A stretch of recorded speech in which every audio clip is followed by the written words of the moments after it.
Hola, muy buena tarde. Nayeli, muy buena tarde. Bienvenida a nuestra última sesión de nuestro módulo número 14, el universo natural. En esta semana estaremos abordando lo referente a nuestro proyecto integrador. Así es que vamos a dar algunas pautas importantes sobre la entrega de este proyecto, sobre algunos temas particulares que hemos visto a lo largo de este módulo número 14. Espero que me pueda escuchar bien. Nayeli, ¿puedo escucharme de forma correcta?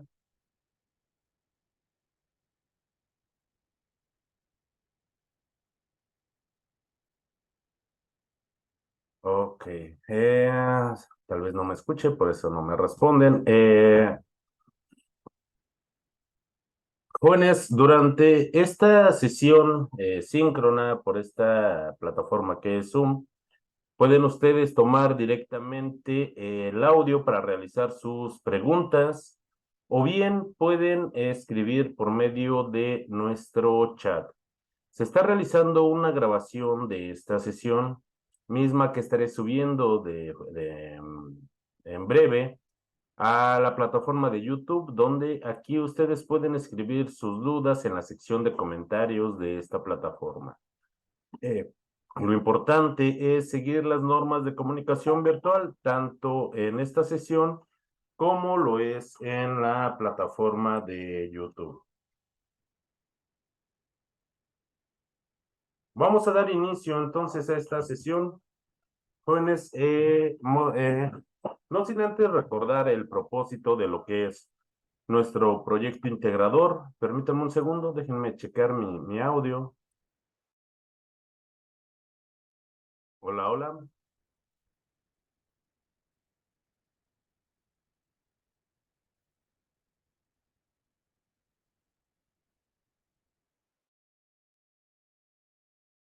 El propósito de nuestro proyecto integrador, jóvenes, es comprender la dinámica del universo que está presente en todo nuestro contexto, así como la necesidad de su estudio mediante el pensamiento científico.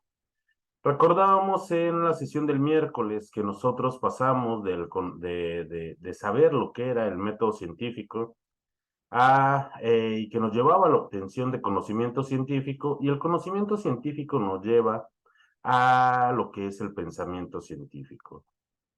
Nosotros ya no tenemos una necesidad de volver a comprobar todas esas leyes o teorías, puesto que ya se han comprobado mediante el método científico, y eso es lo que genera conocimiento científico. Todo ese cúmulo de conocimiento nos lleva a desarrollar un pensamiento científico para el estudio de los fenómenos que nos ocurren a diario.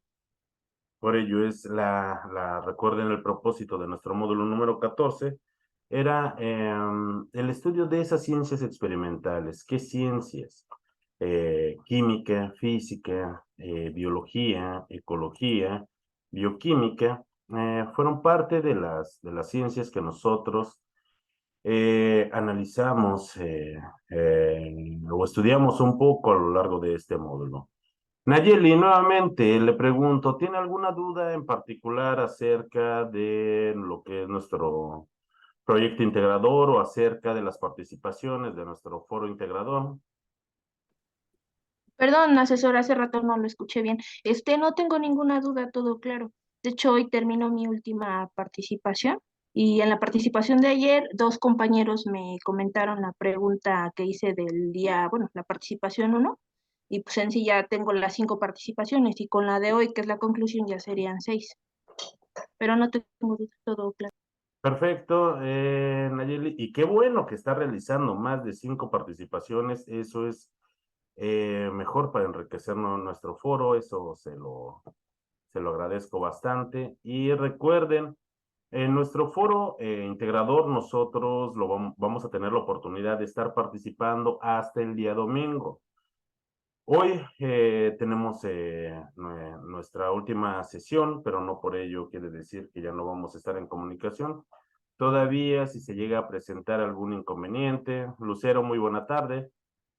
Nosotros podemos estar participando o bien generando si tenemos alguna duda, podemos estar en comunicación por medio de nuestro chat del mensajero, o bien vía correo electrónico, aunque prefiero que sea por medio de vía mensajero, debido a que lo reviso más frecuentemente que el correo electrónico. Ahora bien, para nuestro proyecto integrador, si tienen alguna duda, de verdad no se queden con ella.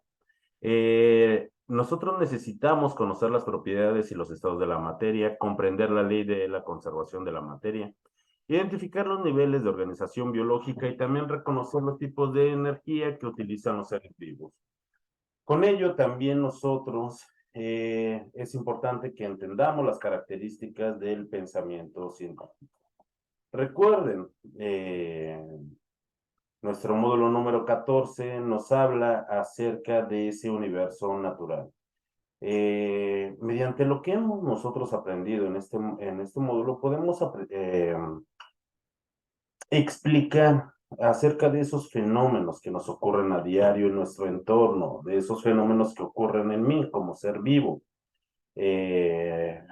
comprendiendo y partiendo de la estructura más pequeña de la materia, nosotros podemos explicar esos fenómenos macroscópicos que nos ocurren a diario. Ahora bien, ¿qué es lo que vamos a entregar? Vamos a subir nosotros un documento en el cual vamos a estar integrando la liga de una historieta que nosotros vamos a elaborar, ya sea en Pixton, Storyboard o Canva. Vamos a hacer una portada con nuestros datos de identificación y también escribir una conclusión de al menos media cuartilla. Y también es importante que nosotros integremos nuestras referencias de todos esos materiales o fuentes que nosotros nos alleguemos para poder realizar nuestro proyecto integrador. Una vez terminada esa portada con nuestros datos de identificación y el título de nuestro documento, nosotros vamos a crear una historieta digital en la cual vamos a integrar nosotros o abordar 5 aspectos, lo que es las características y la estructura, propiedades de la materia y la energía, elementos y biomoléculas esenciales para la vida, las transformaciones químicas, físicas y nucleares de la materia, las características y diferencias de los seres vivos y no vivos y el impacto del ser humano en la dinámica del universo. Para ello, jóvenes, nosotros vamos a poder utilizar cualquiera de estas 3 herramientas, Pixton, Storyboard o Canva. Pixton, jóvenes, no tiene una versión gratuita que nosotros podamos compartir o bien descargar la historieta que nosotros elaboremos. Storyboard y Canva, sí, Canva es muy dinámico. Storyboard también tiene una versión gratuita, pero Pixton ya no. Si ustedes, jóvenes, no han visto las grabaciones del día miércoles, o tal vez ya se hayan dado cuenta de que no pueden compartir o obtener el enlace de su historieta, ustedes pueden subsanar esto tomando impresiones de pantalla de su historieta y pegándolas en el documento, únicamente para quienes lo hagan en Pixton. Lo importante es que en el primer recuadro de su historieta ustedes pongan los datos de identificación. Yo les recomiendo que utilicen Storyboard o Canva.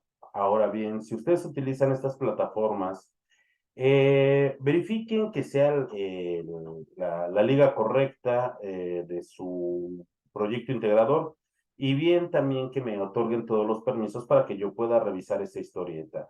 No se permiten que se realice una historieta en una plataforma diferente a lo que es Pixton, Storyboard o Canva, o que ustedes la realicen en PowerPoint. No está permitido. Así es que tiene que ser en una de estas 3 plataformas.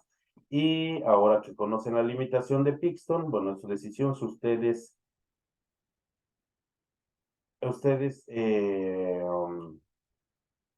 deciden hacerlo en Pixton, bueno, pues recuerden colocar sus datos de identificación en el primer recuadro de su historieta.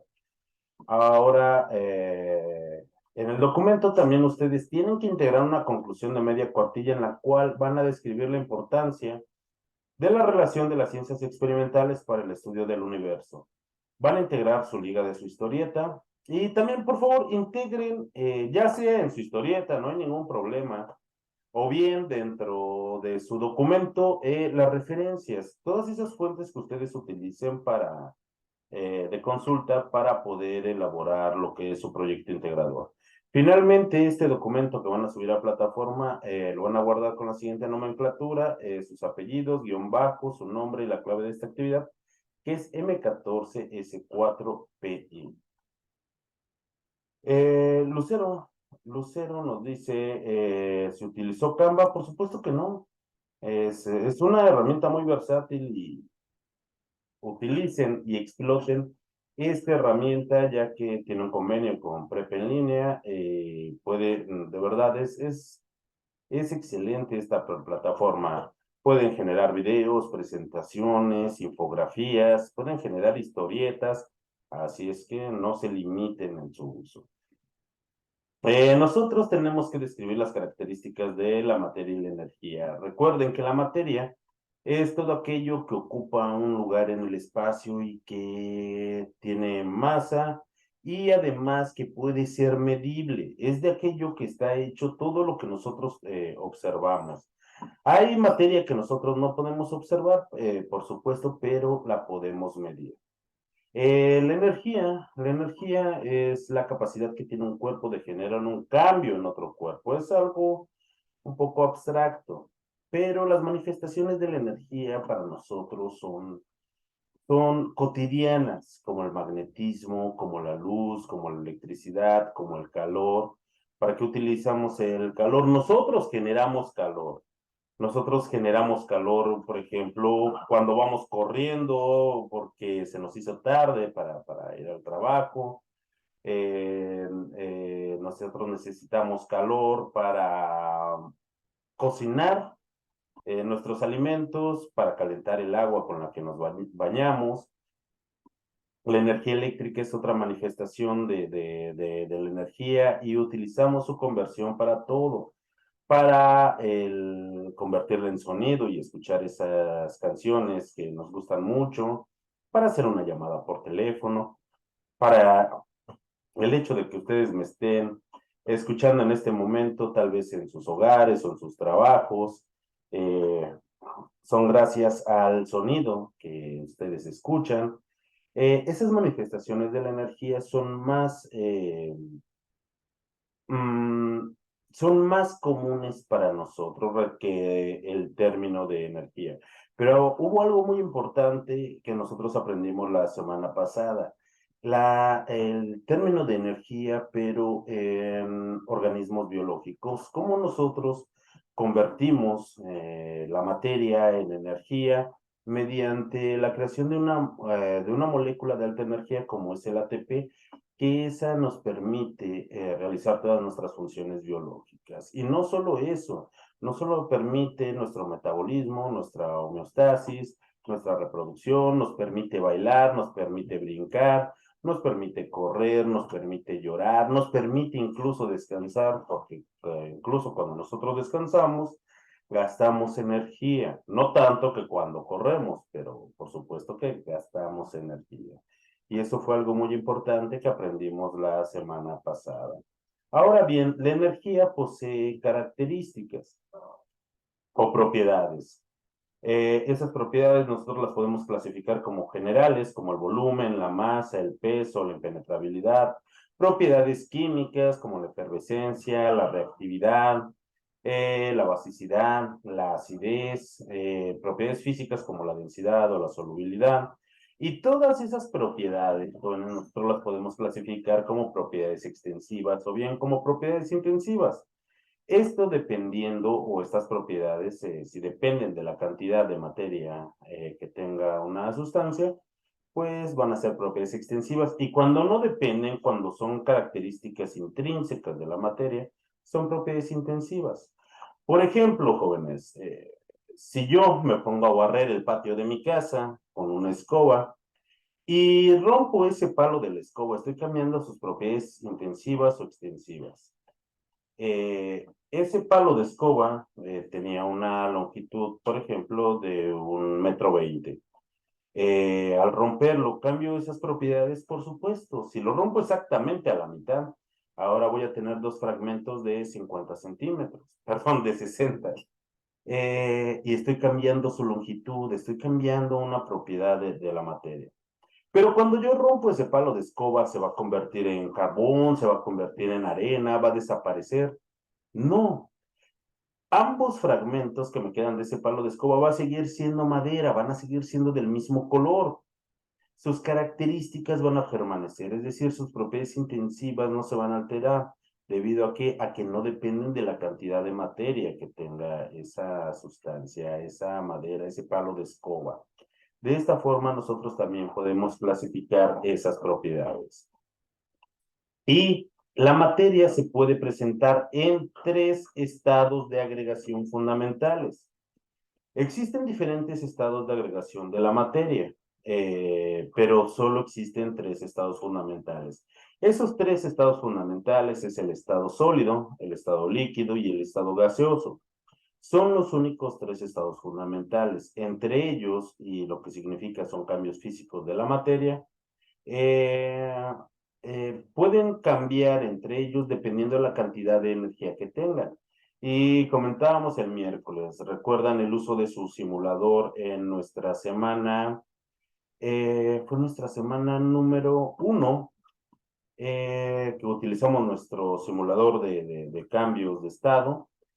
Nosotros al otorgar más energía a la materia, recuerden, a esos átomos o esas moléculas, podían cambiar entre estados, pasar de estado sólido a líquido, de líquido a gaseoso. Si nosotros enfriábamos esos gases, pasaban a estado sólido de forma muy rápida mediante procesos específicos. Ahora bien, ¿existen otros estados de agregación? Sí, los cuales no son fundamentales, como lo es el plasma, como son los condensados Einstein-Bose y como son los condensados de Fermi. Estos estados existen, se pueden desarrollar y, por ejemplo, los que son los condensados de Fermi son teóricos, me parece, pero los 3 estados fundamentales es sólido, líquido y gaseoso, tal y como se nos presenta la materia en estos 3 estados de agregación.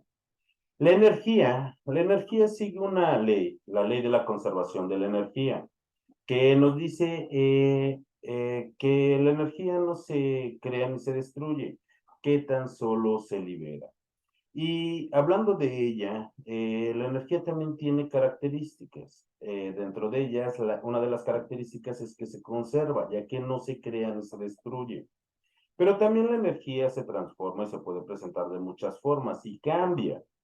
En la imagen que yo les muestro en pantalla, por ejemplo, hoy en día somos muy ávidos por energéticos y principalmente por electricidad.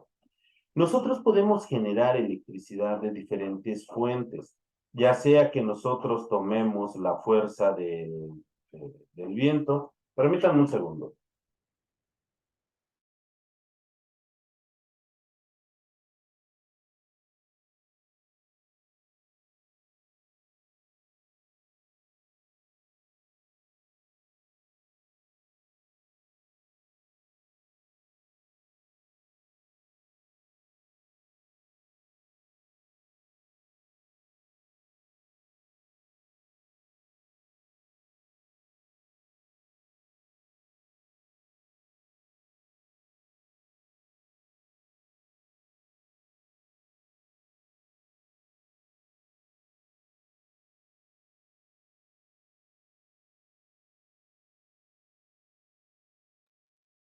Perdón. Como vemos nosotros en la imagen en pantalla, podemos tomar y transformar la energía que nosotros tal vez podemos captar del viento, la fuerza del viento, mediante un dispositivo, mediante un generador eólico, para convertir esa fuerza del viento en energía mecánica y esta a su vez en electricidad.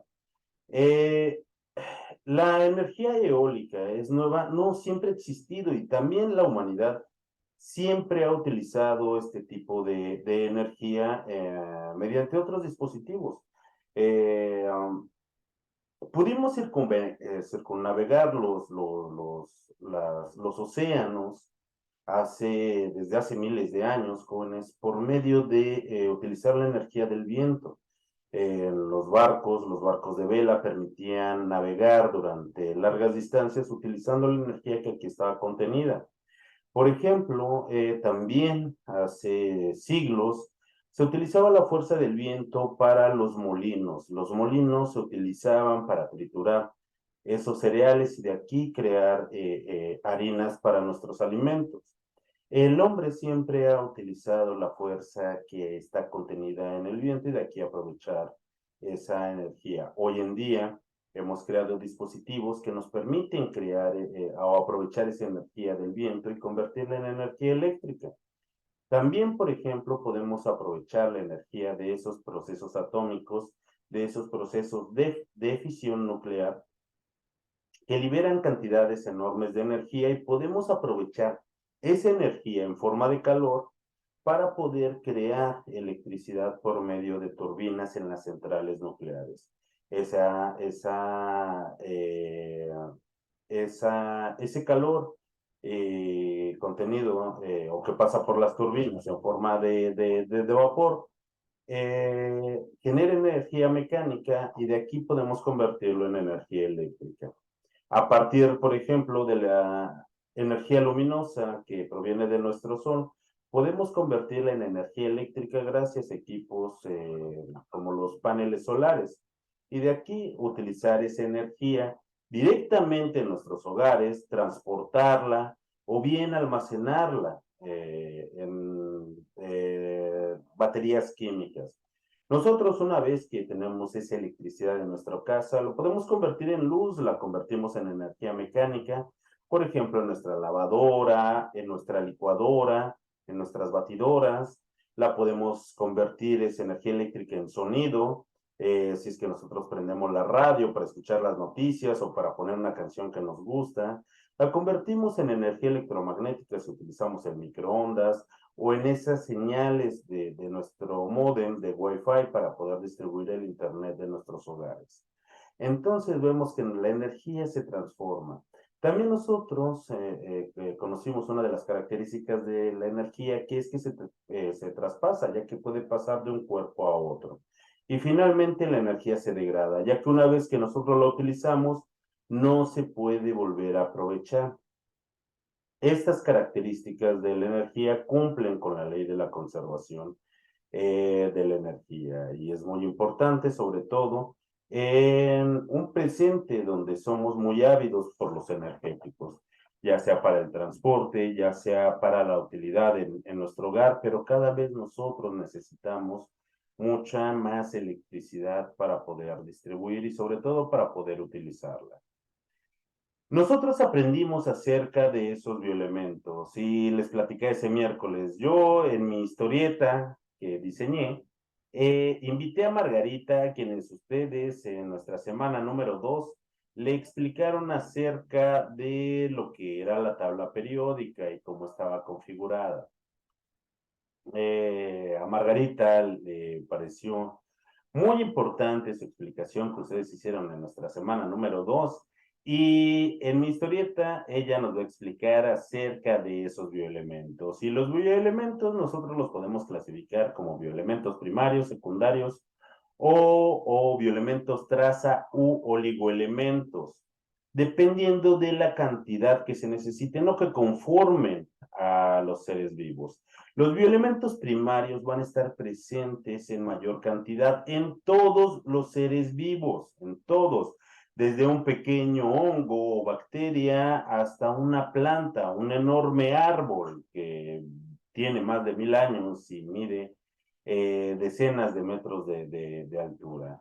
La composición de esos seres vivos no va a variar respecto de la conformación de los bioelementos primarios que están presentes, por ejemplo, en un ser humano, en un león o en una cabra. Estos bioelementos primarios va a ser el carbono, el hidrógeno, el oxígeno, el nitrógeno, azufre y fósforo. Los bioelementos secundarios se van a necesitar en una menor cantidad, como el magnesio, el calcio, el potasio o el cloro. Y también vamos a necesitar una pequeña cantidad de bioelementos traza u oligoelementos, como el hierro, el manganeso, el cobre o el zinc. Estos oligoelementos los necesitamos en menor cantidad, pero también son muy importantes. Por ejemplo, jóvenes, si nosotros no consumimos suficientes alimentos que contengan hierro, podemos padecer anemia. O bien, si nos hace falta tal vez un poco de zinc o de cromo o de cobalto, esos están en muy pequeñísima cantidad, pero son muy importantes para nuestro correcto funcionamiento.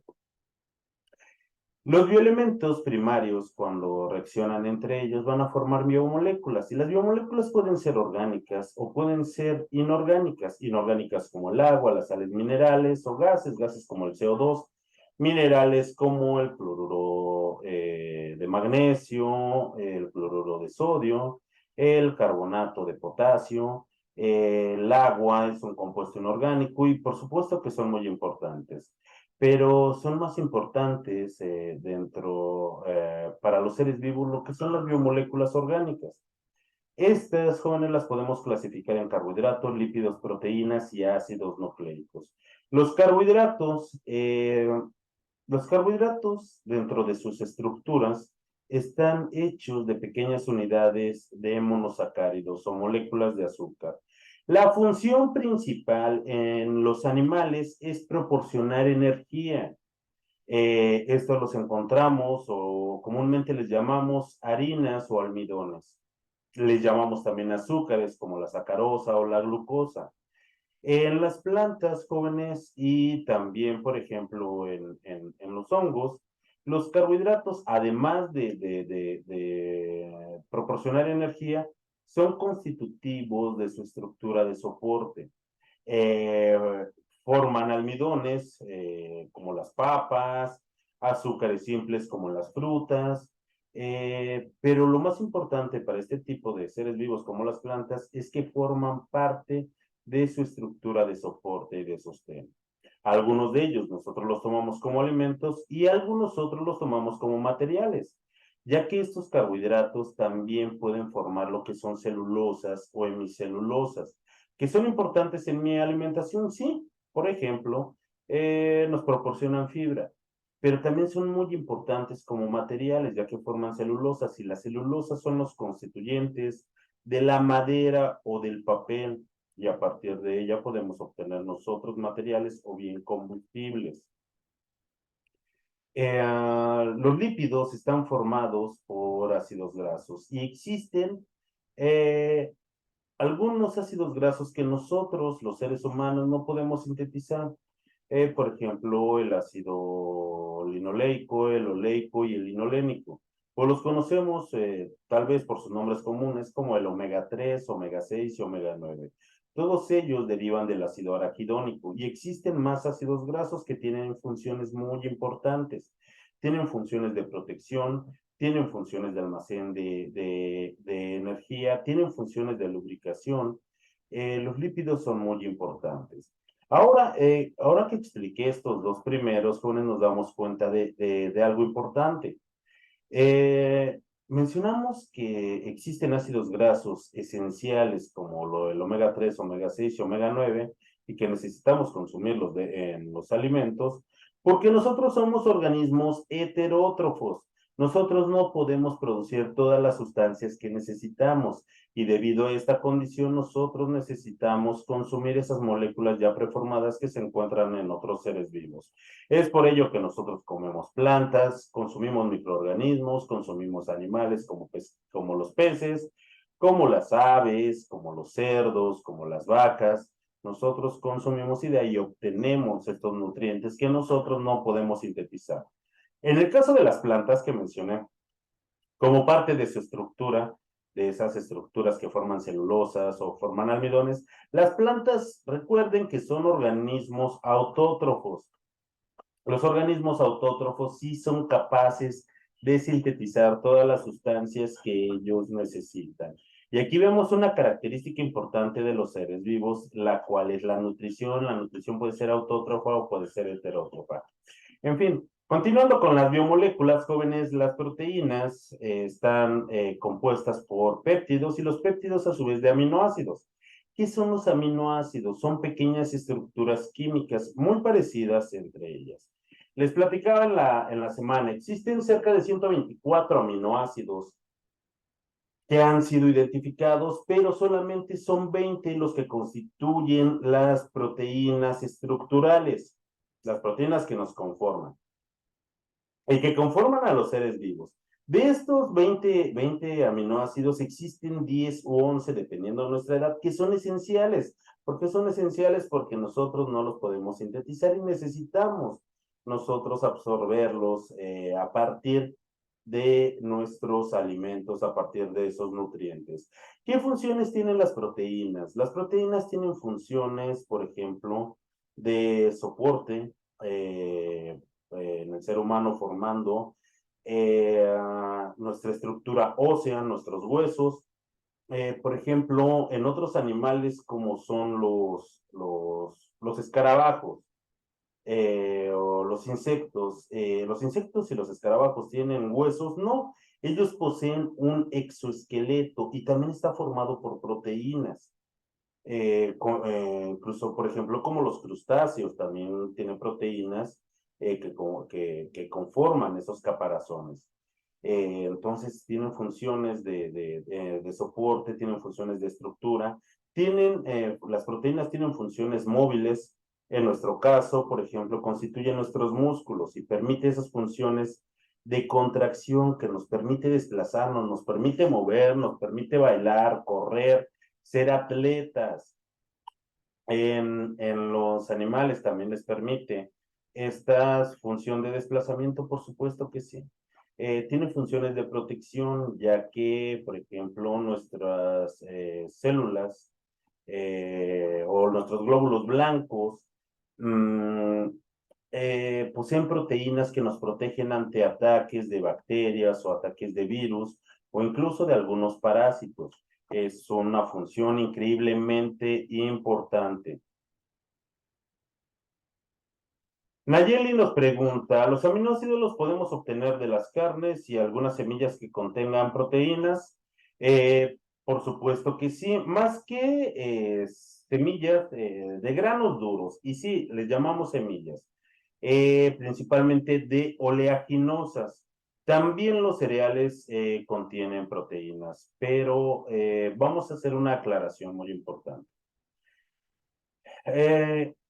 En los vegetales, jóvenes, nosotros vamos a obtener proteínas de bajo valor biológico, debido a que se van a encontrar deficientes en dos aminoácidos, en lo que es la metionina y en lo que es la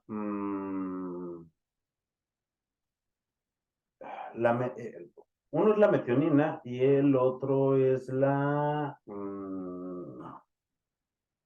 me acaba de olvidar este aminoácido. En fin, son aminoácidos, estos dos aminoácidos son aminoácidos azufrados y en los vegetales los vamos a encontrar en muy baja cantidad. ¿Vamos a encontrar una elevada cantidad del resto de los aminoácidos? Por supuesto que sí. Y principalmente en lo que son las leguminosas. ¿Qué leguminosas? El frijol, las lentejas, la soya, las habas, jóvenes. Nosotros vamos a encontrar buenas fuentes de proteínas, pero deficientes en estos dos aminoácidos. Por ello no debemos de consumirlas. Claro que sí, debemos de consumirlas. También lo podemos encontrar buenas fuentes de proteínas, aunque también de bajo valor biológico, en lo que son los cereales, principalmente el trigo y el centeno. Nos comenta nuestra compañera Nayeli, en las carnes, los productos cárnicos son extraordinariamente ricos en proteínas. El producto donde nosotros podemos encontrar todos los aminoácidos, y no solo eso, sino también grasas esenciales, y podemos encontrar muchas vitaminas y minerales, es el huevo. Es el principal producto donde nosotros podemos satisfacer toda esa demanda de aminoácidos esenciales. La leche, y después viene la carne, las carnes rojas, las carnes blancas, las carnes de pescado. Son muy ricas en aminoácidos esenciales. Por ello es que nosotros debemos de consumir este producto. Claro que sí. Los productos vegetales son buenos y son ricos en proteínas, sí, pero son deficientes en dos aminoácidos. En este tipo de alimentos nosotros podemos satisfacer la demanda de estos aminoácidos esenciales. Lucero nos comenta, el huevo se consume con medida por el colesterol. Eso es un mito, eso es un mito, jóvenes. Fíjense que desde hace unos 40 o 50 años existe un mito respecto del huevo. Si yo consumo huevo, va a aumentar mi colesterol de baja densidad en mi sangre. Jóvenes, hasta el día de hoy no existe ningún solo estudio que pueda respaldar esto que ha pasado de boca en boca desde hace mucho tiempo. Eso es una mentira. ¿Comer huevo diariamente es sano? Por supuesto que sí, pero debemos de tener algunas limitantes. Es por ello que nosotros debemos de consultar a nuestros especialistas, principalmente a nuestros nutriólogos y también a los médicos. ¿Por qué? Imagínense que ustedes ya se pusieron cachetones como su asesor virtual, porque tal vez su alimentación no es balanceada y ustedes se cenan como 6 panes de dulce con un licuado de chocolate y en la mañana se comen un omelette de 5 huevos con unos frijoles refritos y olvidemos lo que pasa en la comida, porque ahí sí es un descontrol total y empieza a ocurrir obesidad, como lo ocurre, por ejemplo, con su asesor virtual.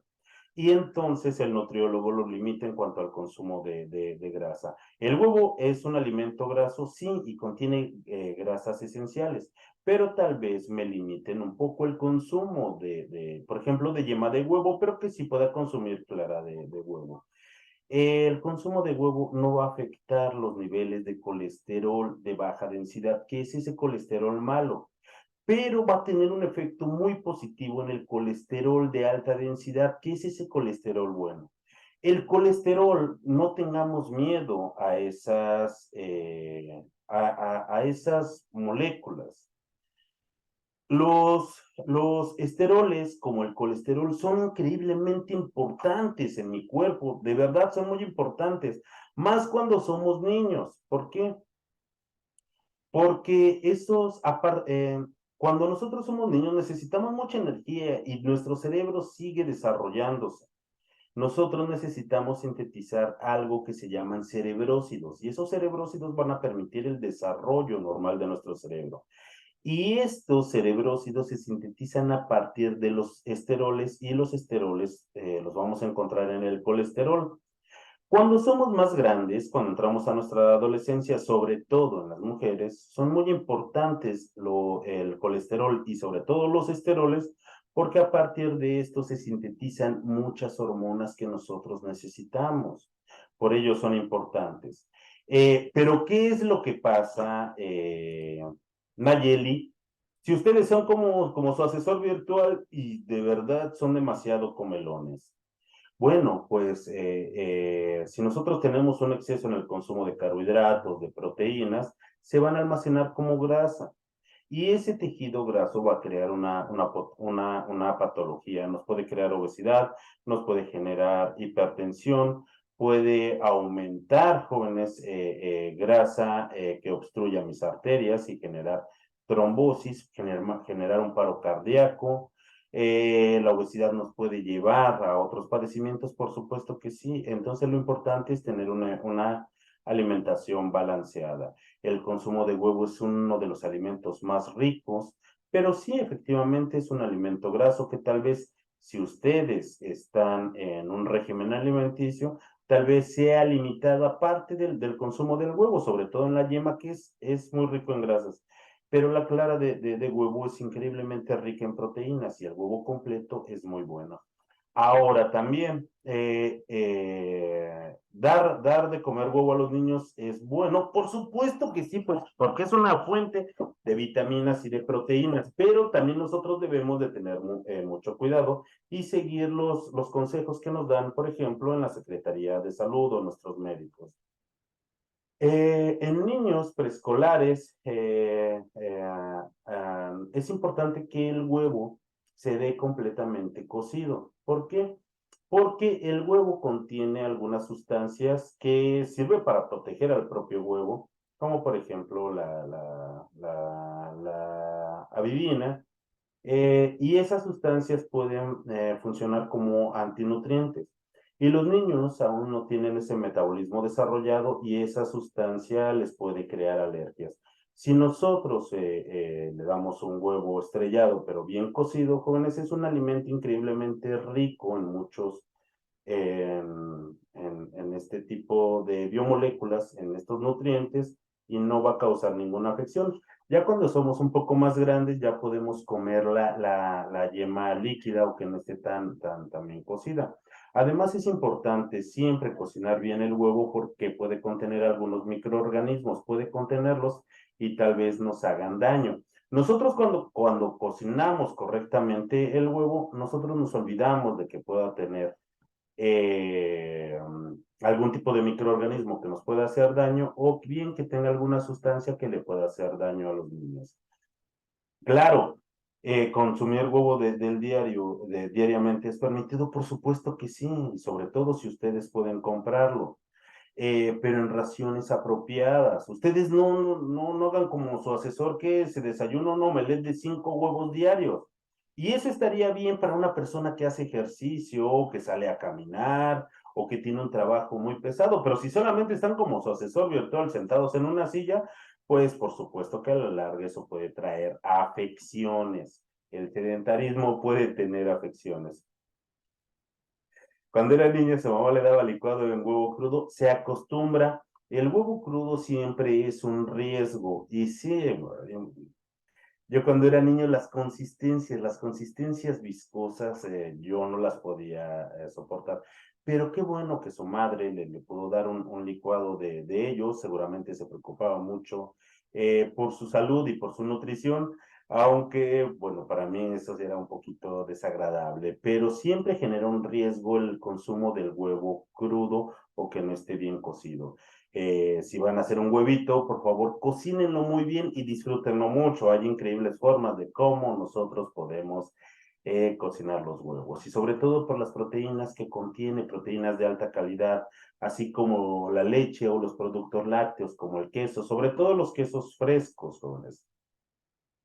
Así es, comparte esta clase con su mamá y decirle que el huevo crudo puede tener algún tipo de riesgo y en niños preescolares puede contener sustancias que son antinutritivas. Si nosotros las cocinamos bien, nos olvidamos de eso. Y son más ricas.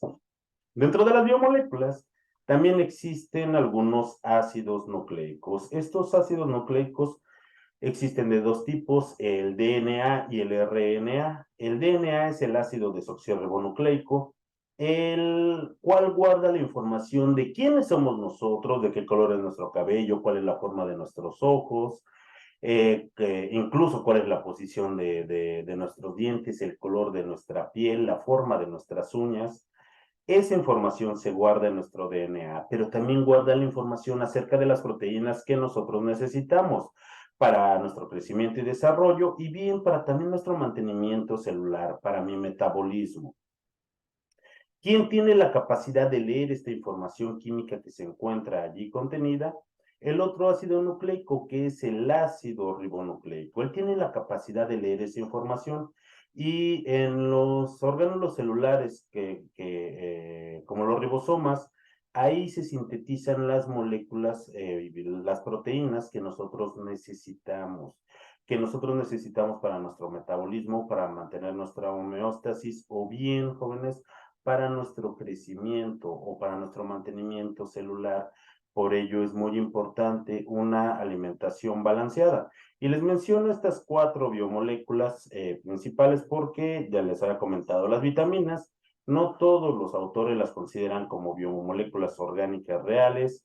no quiere decir que no existan, y tampoco quiere decir que no sean importantes, pero las vitaminas no parten de una molécula común entre todas las vitaminas, como sí lo existe con las demás biomoléculas. Con ello no se les resta la importancia porque son muy importantes, pero no tienen esta característica a nivel molecular que sea semejante entre todas las vitaminas, pero su función también es muy importante. Ahora bien, nosotros también tenemos que explicar la transformación de la materia, nosotros ya explicamos los cambios físicos, los cambios químicos sí cambian la naturaleza de la materia debido a que ocurre una reacción química. Recuerden, esos reactivos cambian hacia productos. Existen muchos tipos de reacciones químicas, reacciones de neutralización, de combustión, de sustitución, de descomposición, y también existen cambios nucleares. Uno de ellos ya lo explicamos, que es la fusión, perdón, la fisión nuclear, que es el rompimiento de esos núcleos atómicos y que liberan cantidades grandes de energía, pero también existe lo que es un proceso de fusión nuclear que implica unir núcleos. Ese proceso no lo ha dominado la raza humana, pero es el proceso más ordinario que ocurre en nuestro universo, que ocurre, por ejemplo, en nuestra estrella como el Sol, la cual toma dos átomos de hidrógeno fusionándolos en helio, liberando cantidades enormes de energía. Cuando las estrellas mueren, crean elementos más pesados de lo que estamos hechos nosotros. Así es que ustedes son literalmente polvo de estrellas, jóvenes. ¿Existen características que tienen los seres vivos que pueden diferenciarnos de esa materia inerte? Claro que sí. Los seres vivos poseen de una estructura, poseen de una organización, un metabolismo, una homeostasis, se reproducen, ya sea de forma sexual o de forma sexual, tienen un crecimiento y desarrollo, presentan una irritabilidad o respuesta al medio, los seres vivos se adaptan y también pueden evolucionar. Los seres vivos no. ¿Constan de una estructura? Por supuesto que sí, pero es una estructura muy sencilla. ¿Constan de una organización? Por supuesto que sí, pero no es tan específica o tan organizada, tal vez como lo ocurre en los seres vivos.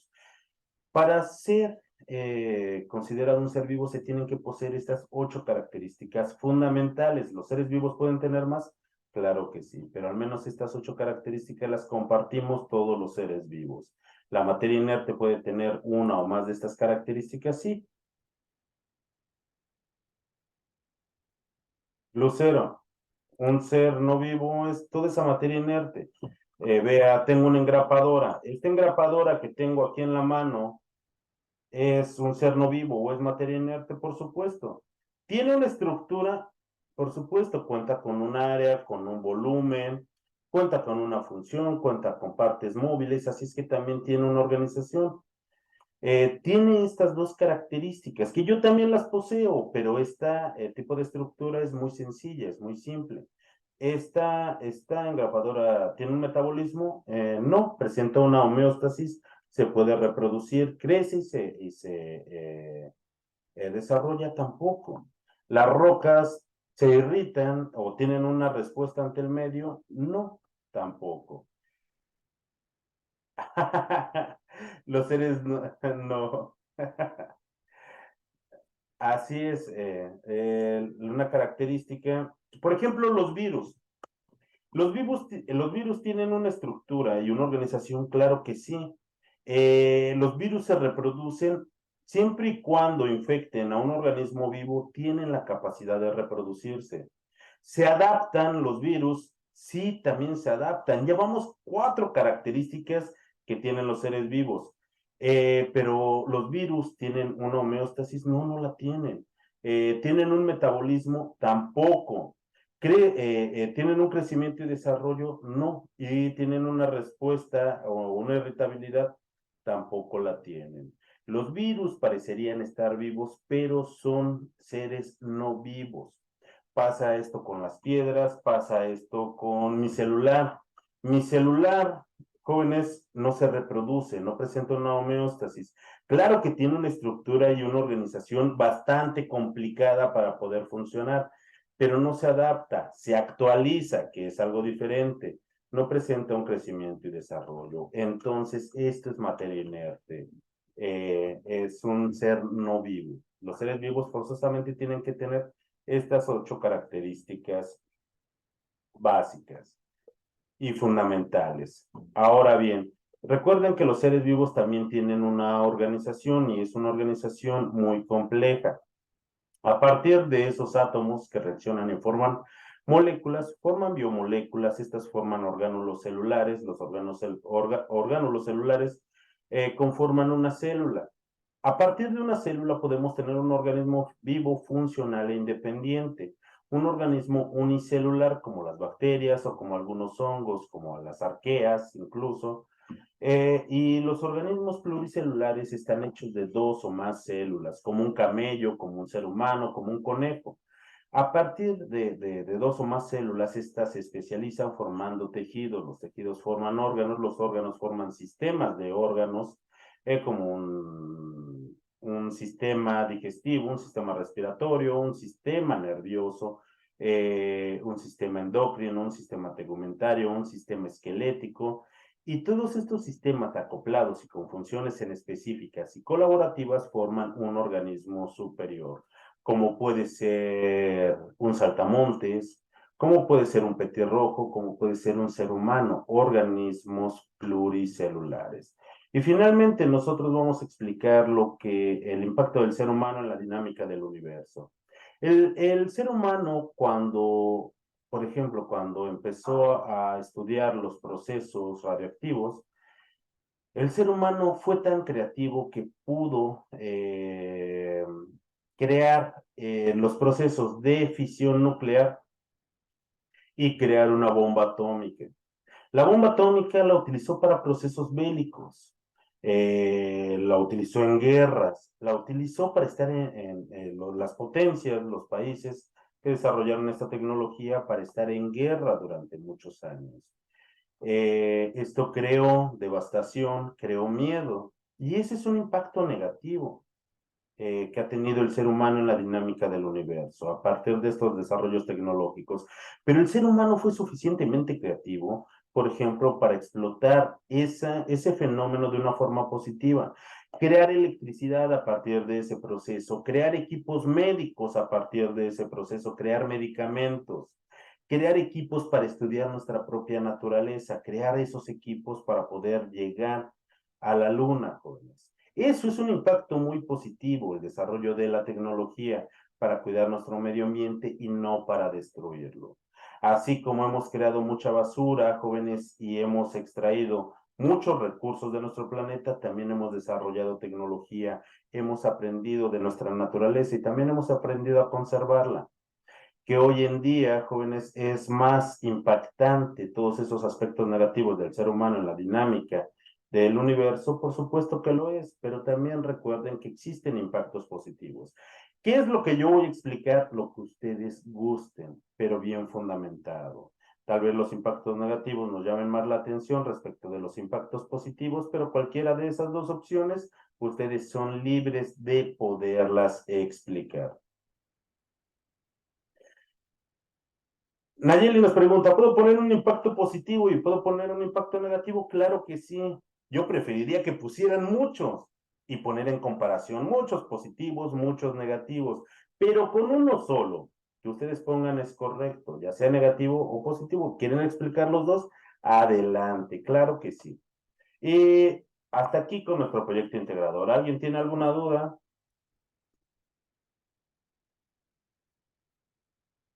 En nuestro foro de integración que cierra hasta el día domingo, recuerden, nosotros al menos debemos de tener 5 participaciones. 5, al menos 5. Pueden ser 6, 7, 8, 9 o más, claro que sí.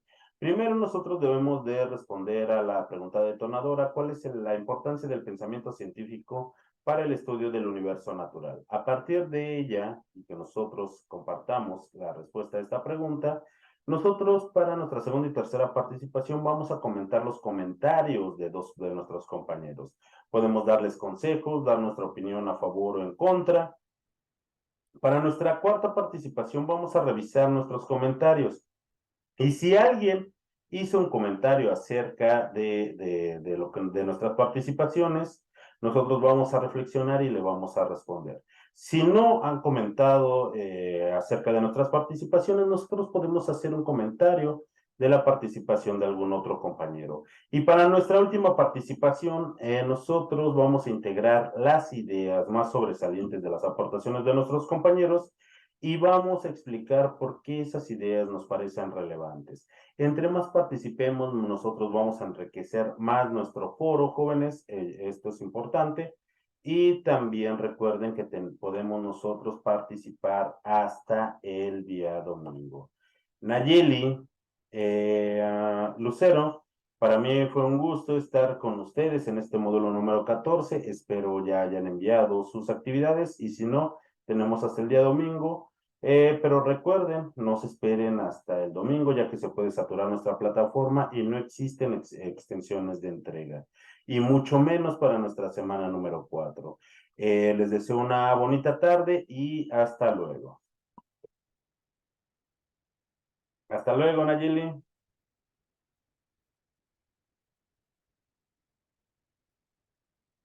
Hasta luego, Lucero.